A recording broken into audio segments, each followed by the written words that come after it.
예레미야 4장 5절서부터 18절 말씀입니다.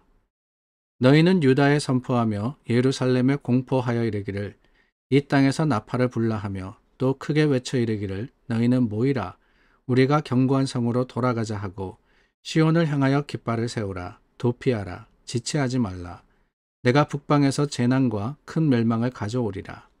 사자가 그 수풀에서 올라왔으며 나라들을 멸하는 자가 나아왔으되 내 땅을 황폐하게 하려고 이미 그의 처소를 떠났은즉 내 성읍들이 황폐하여 주민이 없게 되리니 이로 말미암아 너희는 굵은 배를 두르고 애곡하라. 이는 여호와의 맹렬한 노가 아직 너희에게서 돌이키지 아니하였음이라. 여호와의 말씀이니라. 그날에 왕과 지도자들은 낙심할 것이며 제사장들은 놀랄 것이며 선지자들은 깜짝 놀라리라. 내가 이르되 슬프도소이다. 주 여호와여 주께서 진실로 이 백성과 예루살렘을 크게 속이셨나이다. 이르시기를 너희에게 평강이 있으리라 하시더니 칼이 생명에 이르렀나이다. 그때 이 백성과 예루살렘에 전할 자가 있어서 뜨거운 바람이 광야에 있는 헐벗은 산에서 내 딸 백성에게 불어온다 하리라. 이는 키질하기 위함도 아니요 정결하게 하려 함도 아니며 이보다 더 강한 바람이 나를 위하여 오리니 이제 내가 그들에게 심판을 행할 것이라. 보라 그가 구름같이 올라오나니 그의 병거는 회오리 바람 같고 그의 말들은 독수리보다 빠르도다. 우리에게 화 있도다. 우리는 멸망하도다 하리라. 예루살렘아 내 마음의 악을 씻어버리라. 그리하면 구원을 얻으리라. 내 악한 생각이 내 속에서 얼마나 오래 머물겠느냐. 단에서 소리를 선포하며 에브라임 산에서 재앙을 공포하는도다. 너희는 여러 나라에 전하며 또 예루살렘에 알리기를 애워싸고 치는 자들이 먼 땅에서부터 와서 유다 성읍들을 향하여 소리를 지른다 하라. 그들이 밭을 지키는 자같이 예루살렘을 애워싸나니 이는 그가 나를 거역했기 때문이니라. 여호와의 말씀이니라. 내 길과 행위가 이 일들을 부르게 하였나니 이는 내가 악함이라. 그 고통이 내 마음에까지 미치느니라. 하나님께서 오늘 본문 말씀에 북방에서 큰 나라가 일어나서 나라들을 멸할 것이다 라고 선포하십니다. 하나님의 예언과 또한 이 선포이시죠. 이스라엘을 멸망하는 바벨론이라는 나라에 대해서 하나님께서 이미 예언하시고 또한 그 바벨론을 들어서 이스라엘의 죄를 벌하시겠다라고 하시는 겁니다. 이 말씀 여기만이 아닙니다. 예레미야 선지자만이 아니라 많은 선지자를 통해서 북이스라엘과 남유다의 허물과 죄를 하나님께서는 말씀하시고 그들이 당할 멸망에 대해서 선포하셨습니다. 물론 그 말씀을 끝까지 듣지 않음으로 인해서 회개하고 돌이키지 않음으로 인해서 이스라엘은 하나님의 예언대로 이루어지는 바로 그 심판을 피할 수가 없었습니다. 그런데 여러분 중요한 것은 저는 이 말씀을 읽을 때 그런 생각이 들었어요. 왜 하나님께서 이렇게 열심히 이스라엘에게 돌이키라고 하실까? 도대체 왜 하나님이 이런 말씀을 선포하실까?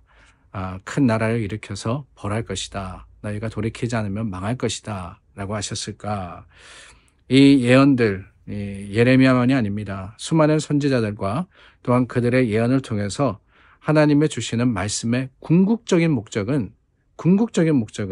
다름이 아닙니다.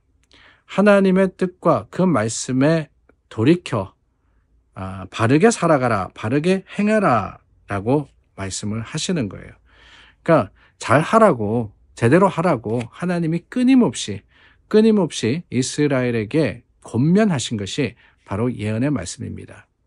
이것이 그냥 이루어진다, 이렇게 된다, 언제가 되면 이렇게 될 거다, 이게 다가 아니라는 거죠. 그 뒤에는 하나님의 사랑의 목적이 있었습니다. 이스라엘에게 이렇게 많은 선지자를 보내시고 또 이렇게 많은 말씀을 해주신 것, 그 궁극적인 목적은 뭐냐? 다른 게 아닙니다.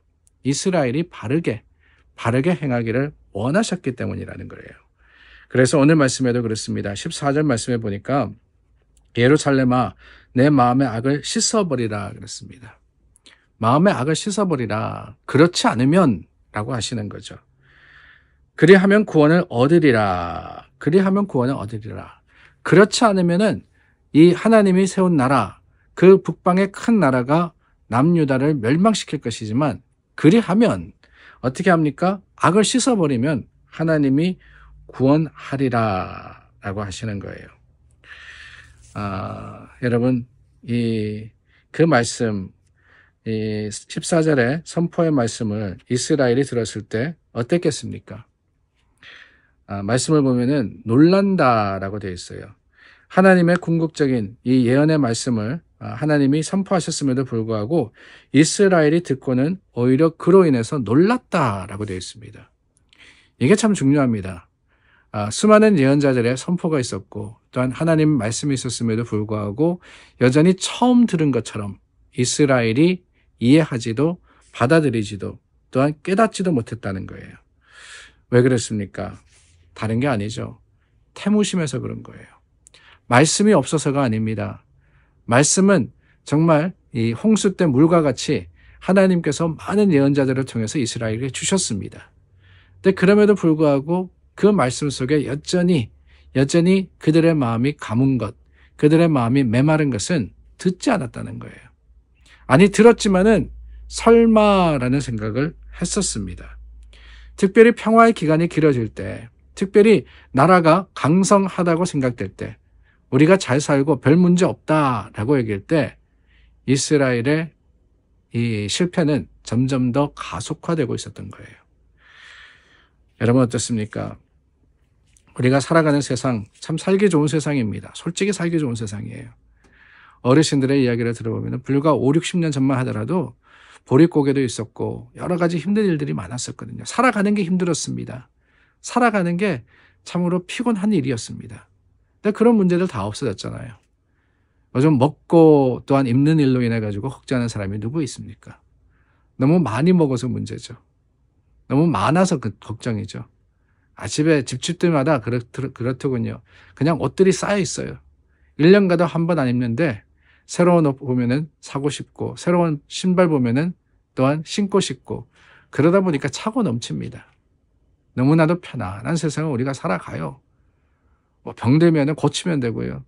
여러 가지 문제가 있으면 해결하면 되는 그런 세상을 살아가다 보니까 문제가 뭐냐? 하나님을 잊어버리더라는 거죠. 하나님의 말씀에 태무심합니다. 하나님이 우리에게 선포하셨음에도 불구하고 그것이 이루어지지 않을 거라고 설마라고 생각을 하고 있더라는 거예요. 그런데 여러분 깨달아야 합니다. 하나님의 말씀은 틀림이 없다는 것을 우리가 역사를 통해서 보지 않았습니까? 이스라엘의 역사를 통해서 하나님께서 말씀 하나도 틀림이 없이 다 이루셨던 것을 우리가 알고 있습니다. 그렇다면 어떻게 되느냐? 그 말씀이 오늘도 살아 역사하기에 그 살아있는 말씀에 우리가 또한 주의하고 귀를 기울여서 그 말씀대로 살아가는 것이 그게 지혜가 아니겠어요? 선택의 기로에 섭니다. 이스라엘은 24절 말씀과 같이 악을 씻어버리라 그랬는데 그 말씀을 받음으로써 선택의 기로에 섰어요. 그럴 거냐? 그렇지 않을 거냐? 그리하면 구원을 얻으리라. 그렇지 아니하면 심판을 받으리라가 아니겠습니까? 오늘 저와 여러분들도 하루의 삶을 살아가면서 수많은 선택을 하게 됩니다. 하나님의 길이냐 세상의 길이냐 말씀이냐 내 생각이냐 그 기로에서 바른 길, 옳은 길을 선택함으로써 하나님의 뜻을 이루는 믿음의 사람들이 되시기를 예수님의 이름으로 축원합니다. 기도하겠습니다. 참 좋으신 하나님, 우리 선택의 능력이 되어주시고 또한 이유가 되시니 감사합니다. 우리가 바른 길로 행할 수 있도록 도와주시고 이끌어 주시옵소서. 예수님 이름으로 기도드립니다. 아멘. 오늘도 중보하며 특별히 말씀에 귀를 기울여서 말씀대로 살아가는 우리 모두가 될 수 있기를 바랍니다.